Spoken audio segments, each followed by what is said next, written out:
જ્યારે આપણા તુલસીજી સુકાઈ જાય એટલે તુલસીજીનું આપણે શું કરીએ? આપણે પાણીમાં પધરાવી દઈએ. ઘણા લોકો અમને પૂછવા આવે કે શાસ્ત્રીજી તુલસી ઘરની આંગણે બરી ગયા હોય, સુકાઈ ગયા હોય તો મારે શું કરવું? તો એનો ઉપયોગ શું કરવો?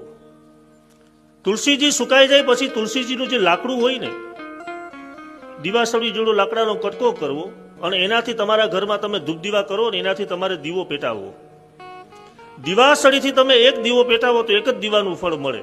પણ પદ્મ પુરાણમાં લખ્યું કે તુલસીજી સુકાઈ ગયા પછી એના લાકડાથી તમે એક દીવો પેટાવો તો 10 કરોડ દીવા પેટાવો એટલું ફળ તમને પ્રાપ્ત થાય. બોલો, એક બે નહીં 10 કરોડ. અને પદ્મ પુરાણમાં લખેલું છે.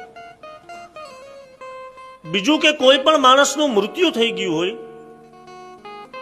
અને એ માણસને આપણે અંતિમ સંસ્કાર, અગ્નિ સંસ્કાર કરવા માટે જઈએ અને ચિતા જે આપણે રાખીએ, ચિતામાં એ તુલસીજીનો એક કટકો પણ